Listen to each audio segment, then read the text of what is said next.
누가복음 10장은 9장과 연결되어 있습니다. 9장에서 예수님께서는 12명의 제자들을 파송했습니다. 이제 10장에서는 70명의 제자를 따로 파송하십니다.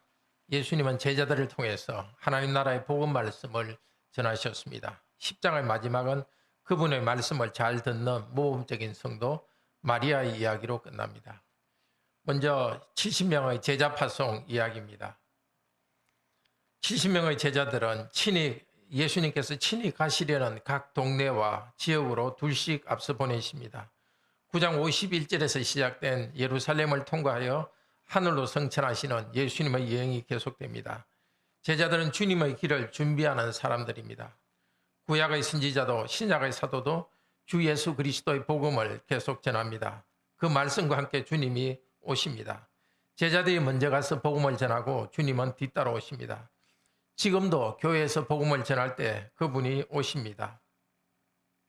가정에서 가장의 인도로, 부모의 인도로 말씀을 읽는 이유는 그분이 오시기 때문입니다. 말씀의 전파를 뒤따라서 말씀 전파와 함께 그분은 오셨습니다. 그리고 계속 오시고 있습니다. 성령님을 통해 지금도 오시고 있습니다. 그리고 앞으로 몸을 가지고 이 땅에 오실 것입니다. 천사들의 나팔 소리와 함께 몸을 가지신 분으로 나타날 것입니다. 복음이 전파된 곳마다 새하늘과 새 땅의 영광에 참여하게 하실 것입니다. 4절에 길을 떠나는 제자들에게 주님이 말씀하셨습니다. 전대나 배낭이나 신발을 가지지 말며 길에서 아무에게도 무난하지 말라. 복음 전하는 일의 긴급함을 강조하기 위해 과장법으로 말씀하십니다. 경제적으로 많이 준비할 시간이 없습니다. 길에서 만나는 사람은 당연히 인사해야 합니다. 그러나 이것저것 안부 물으면서 시간을 낭비하지 말아야 합니다. 모든 삶에서 비본질적인 일에 시간과 돈을 낭비하지 맙시다. 우리에게 주신 사명에 집중합시다. 천국에 긴급한 일들을 하는 제자들과 성도들은 세상 사람들과는 다르게 행동할 수밖에 없습니다. 이 세상 나라와는 다른 새로운 질서인 하나님 나라가 시작되었기 때문입니다.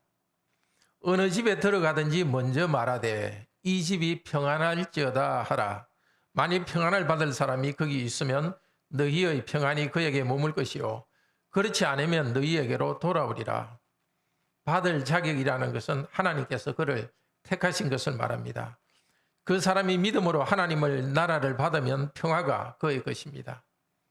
처음 만난 사람에게 이렇게 축복하는 것이 제자의 삶입니다. 하물며 평생 살도록 한 내 남편, 내 아내는 더 축복해야 하지 않겠습니까? 나의 부모님, 나의 자녀, 우리 교회의 성도들 더욱더 축복해야 하지 않겠습니까? 제자들은 그들을 환영하는 사람들이 공급하는 것으로 먹고 삽니다. 일꾼이 그 삭슬 받는 것이 마땅하니라. 제자들과 또 우리 시대의 목사들이 복음을 힘껏 전하면 하나님께서 공급하십니다. 믿음의 성도들을 통해서 공급하십니다. 성도는 제자와 목사를 경제적으로 지원할 때 우리가 마땅히 해야 될 의무다라고 생각해야 합니다. 그것을 받는 제자와 목사는 경제적인 것을 공급하는 주님께 먼저 감사해야 합니다. 또 교회에 감사해야 합니다. 또 어느 동네에 들어가든지 너희를 영접하거든 너희 앞에 차려놓는 것을 먹고 거기 있는 병자들을 고치라. 영적인 복을 전달하는 것과 함께 물질적이고 육체적인 나눔이 있습니다. 성도들은 복음을 전파하는 자에게 물질을 제공하고 다시 복음 전파자는 병을 치료하며 축복을 전해줍니다. 하나님 나라가 너희 위에 왔다 하라고 하십니다. 그러나 어느 동네든지 아무 영접도 하지 않으면 거기 머물 수 없습니다. 억지로 거기 있지 말고 다른 데로 떠나면서 발에 먼지를 틉니다. 너희 동네에서 우리 발에 묻은 먼지도 너희에게 떨어버리노라. 그러나 하나님의 나라가 가까이 온 줄 알라라고 합니다. 9절과 11절에서 하나님 나라가 너희에게 왔다고 전파하는 제자들을 영접하고 말씀을 받는 사람들은 너희 위에 하나님 나라가 왔다고 선언합니다. 제자와 하나님 나라의 말씀을 영접하지 않는 자에게는 너희 위에라는 말이 없습니다. 그러나 하나님 나라가 가까이 온 줄을 알라라고 선언합니다. 하나님 나라를 거절함에도 불구하고 하나님 나라는 왔습니다. 하나님 나라를 거절하는 자들은 그 나라의 복을 경험하지 못합니다. 그 나라가 온 것을 그냥 알고 끝납니다. 지금도 마찬가지입니다. 이 땅 사람들이 복음을 받아들이지 않더라도 하나님 나라는 계속 나아갑니다. 복음을 받는 사람을 중심으로 해서 교회를 이루고 하나님 나라가 자라갑니다. 복음을 전하는 성도는 이 사실을 알기 때문에 겸손하면서도 당당합니다. 복음대로 살아가는 성도들도 사람들이 우리의 하나님 나라적 삶을 조롱할 때 속으로 당당히 말해야 합니다. 하나님 나라는 당신들 위에는 오지 않았다. 그러나 우리 위에는 왔다. 당신들이 함께 살고 있는 가정, 나의 교회, 내가 일하는 직장의 이 업무 위에는 하나님 나라의 평화와 기쁨이 온 것을 아시오. 당당히 말할 수 있어야 됩니다. 복음을 듣지 않는 이스라엘의 도시들은 과거 소돔과 고모라보다도 더 큰 심판을 당할 것입니다. 예수님께서 많은 사역을 행했던 그 밧세다와 가버나움에 대해서 더 큰 심판을 선언하십니다. 구약시대에는 하나님의 아들이 영으로 일하셨습니다. 그러나 이 역사의 마지막에 하나님의 아들의 상과 가르침을 통해서 하나님 나라는 더 선명히, 더 확실히 이 땅에 왔습니다. 이 풍성한 복음이 전파되는 이 시대에 복음을 거절한 사람들에게는 더 큰 심판이 있을 것입니다. 예수님은 이어서 말씀하십니다. 너에게 행한 모든 권능을 두로와 시돈에서 행하였더라면 그들이 벌써 베옷을 입고 제에 앉아 회개하였으리라. 두로, 시돈 등 이방 지역과 온 세계의 이방 민족들이 복음을 받아들일 날이 올 것을 암시적으로 가르칩니다. 원래 이방인인 우리들이 이 복음을 받아들이게 하신 하나님께 감사 찬양합시다. 16절에 제자와 교회의 권위를 선언합니다. 예수님의 제자들은 요즘으로 치면 복음 전파하는 사람들입니다. 또 여러분 성도들입니다. 우리 성도와 목사의 말을 받아들이는 자들은 예수님을 받아들이는 자들입니다. 또 하나님을 받는 자들입니다. 제자들과 그들의 전한 말씀을 받아들이면서 사람들은 하나님 나라로 들어옵니다. 그러나 말씀을 받지 않는 자들은 예수님을 거절한 자들입니다. 하나님을 거절한 자들입니다. 우리가 복음 말씀을 듣고 하나님 나라에 이미 들어와 있는 것을 감사합시다. 우리가 경제적인 것들로 많이 고생하고 또 고민을 많이 할 때도 이것을 감사합시다. 우리의 하나님 나라적 삶을 사람들이 무시할 때 생각합시다. 당신들은 내가 믿는 예수님을 거부하고 있다. 하나님과 그분의 나라를 배척하고 있다. 70명의 제자들은 예수님께로 돌아와서 너무 기뻐하며 말합니다. 주여, 주의 이름이면 귀신들도 우리에게 항복하다이다. 예수님께서는 그들을 기쁘게 받으십니다. 귀신들이 너에게 항복하는 것으로 기뻐하지 말고 너희 이름이 하늘에 기록된 것으로 기뻐하라. 이것이 하나님 나라입니다. 이 땅에서 귀신이 세력을 떨치지만 주님께서 우리 교회와 성도들에게 귀신을 물리칠 권세를 주셨습니다. 귀신을 무너뜨리는 것도 주님 나라에서 할 일입니다. 그러나 더 가치 있는 것은 우리가 그 나라의 백성이 되었다는 사실입니다. 21절 24절에서 예수님께서는 정말 중요한 감사 기도를 드리십니다. 아들 하나님께서 성령으로 감동되어서 하늘을 향하여서 아버지 하나님께 감사드리고 있습니다. 이것을 지혜롭고 슬기 있는 자들에게는 숨기시고 어린아이들에게는 나타내심을 감사하나이다. 어린아이는 순수하게 복음을 받아들이는 자들입니다. 그러나 지혜롭다 하는 자들은 받지 못합니다. 지혜가 많고 지식이 많은 자들은 복음 말씀도 잘 이해할 것 같습니다. 또 더 잘 받아들일 것 같습니다. 그러나 하나님의 비밀은 그들에게 감춰져 있습니다. 하지만 어떤 사람은 많이 배우지 못했지만 하나님 나라 비밀을 깨닫게 됩니다. 그것은 아버지의 뜻입니다. 21절에 하나님께서 그렇게 하기를 기뻐하셨습니다. 또 22절에 아들의 소원이 그렇기 때문입니다. 어떤 사람이 하나님을 믿고 복음을 받아들이는 것은 자기 힘으로 되지 않습니다. 돈이나 지식이나 외모의 탁월성 때문에 천국에 들어가는 것은 아닙니다. 오직 하나님께서 예정하셨기 때문입니다. 아들 하나님께서 그렇게 뜻하시고 원하셨기 때문입니다. 그들에게만 복음을 깨닫게 해주십니다. 오직 은혜로 구원받습니다. 계시의 내용은 아버지와 아들을 아는 것입니다. 아버지 외에는 아들이 누구인지 아는 자가 없고 아들과 아들의 소원대로 계시를 받은 자 외에는 아버지가 누구인지 아는 자가 없습니다. 하나님 아버지와 아들 예수 그리스도께서 영원한 신비의 교제 가운데 있습니다. 그런데 사람 중에 어떤 사람에게 은혜를 주셨습니다. 그들을 신비한 교제 가운데로 들어오게 하셨습니다. 이것을 보고 듣는 자는 참으로 복됩니다. 우리 성도님들, 살아계신 하나님의 말씀을 듣고 내 마음에 간직한 것이 참으로 복됩니다. 영적 세계가 내 마음에 가득히 있어서 움직이지 않는 믿음을 갖게 된 것은 참으로 복된 일입니다. 하나님이 내게 주신 것입니다. 이제 선한 사마리아인의 비유와 그 마리아의 말씀 사랑에 대한 이야기입니다. 두 가지 측면에서 하나님 나라를 어떻게 나타내는가를 이야기합니다. 첫 번째는 사랑의 실천이고 두 번째는 말씀을 듣는 것입니다. 선한 사마리아인의 사랑의 실천이 25절에서 27절에 나옵니다. 한 율법사가 예수님을 시험하려고 선생님, 내가 무엇을 하여야 영생을 얻으리까 했습니다. 얻는다는 것은 기업을 상속한다는 뜻입니다. 예수님께서 율법이 무엇이라 기록되었으며 네가 어떻게 읽느냐 다시 묻습니다. 율법사는 아주 잘 대답합니다. 네 마음을 다하고 목숨을 다하고 뜻을 다하여 주 너의 하나님을 사랑하고 또한 내 이웃을 내 자신같이 사랑하라 하였나이다. 예수님께서 말씀하셨습니다. 내 대답이 옳도다. 이를 행하라. 그리하면 살리라. 이 사람은 다시 묻습니다. 그러면 내 이웃이 누구입니까?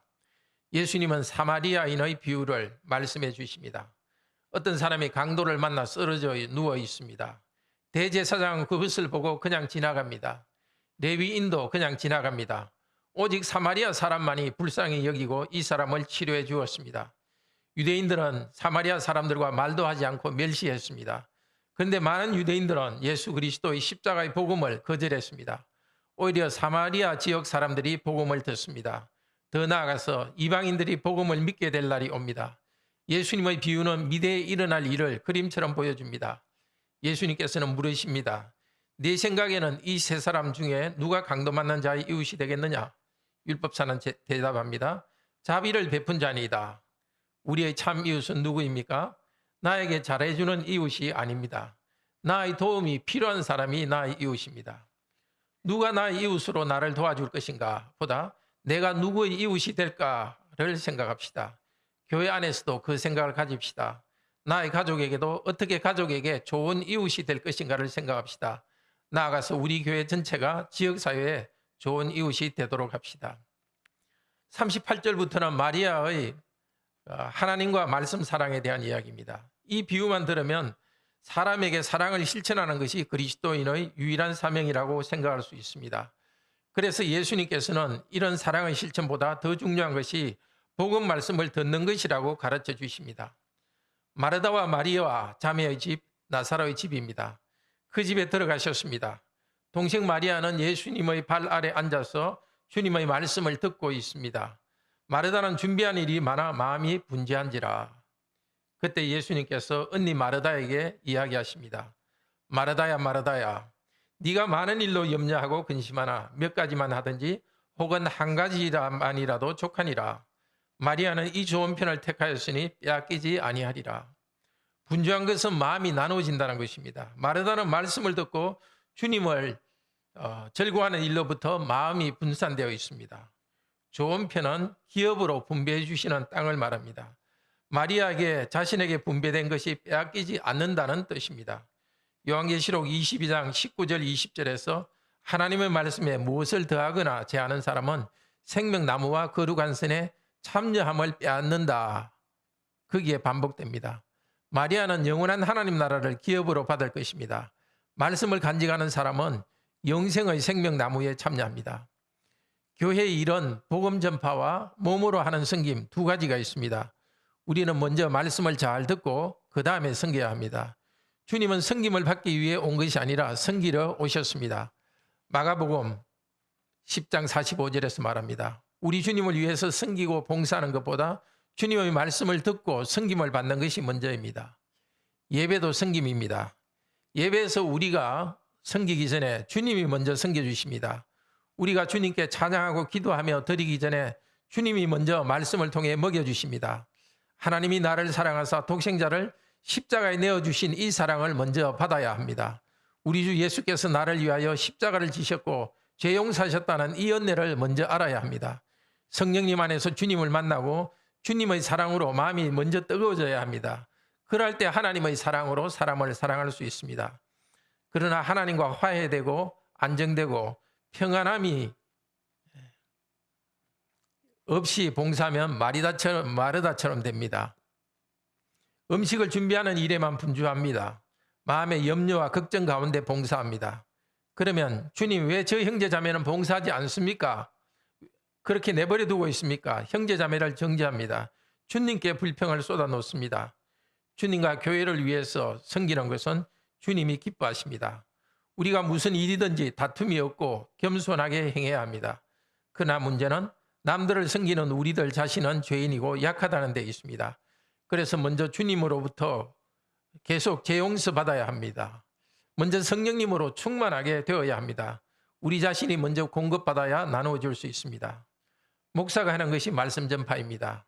장로는 성도들이 말씀에 따라 살 수 있도록 권면하고 때로는 책망도 합니다. 집사가 하는 일은 구제를 하고 성도를 돌봅니다. 주일에 몸으로 하는 봉사를 우리 모든 성도들이 서로에 대해서 해야 합니다. 그런데 핵심이 되는 것은 말씀을 듣는 것입니다. 예루살렘 교회도 사도들이 말씀에 전무하도록 하기 위해서 구제하는 일을 도울 사람들을 세웠습니다. 우리도 몸으로 섬기는 일을 하지만 우리에게 가장 중요한 것은 영적인 복음입니다. 말씀이 풍요롭게 되기를 바랍니다. 너무 분주해서 말씀 듣지 못하는 일이 생기지 않는 복이 있기를 바랍니다. 형제 자매님들, 우리는 제자들이 전해준 말씀을 받았습니다. 예수님은 우리 주님이며 그리스도라고 믿고 고백했습니다. 하나님 나라에 들어왔습니다. 교회와 성도는 귀신을 쫓아내고 가난한 사람을 섬기는 일, 많이 섬기는 일 행함이 있어야 합니다. 그러나 더 기본이 되는 것은 우리가 말씀을 잘 배우는 일입니다. 기도합시다. 자비로우신 하나님, 하나님 아들이 사람이 되시고 우리 죄를 용서하시고 우리를 하나님의 아들, 딸 삼아주신 것 감사합니다. 오늘도 주의 말씀 주셔서 감사합니다. 저희가 먼저 말씀으로 죄 용서와 하나님의 자녀되는 복을 누리게 하시고 그 은혜를 받아서 힘껏 섬기도록 도우소서. 어디 있든지 평화의 복을 사람들에게 전하면서 주님의 은혜를 전하는 사람이 되게 하여 주시옵소서. 내일도 예배 가운데 하나님의 하늘의 은혜를 풍성히 내려 주시옵소서. 주 예수 그리스도 이름으로 기도드립니다. 아멘.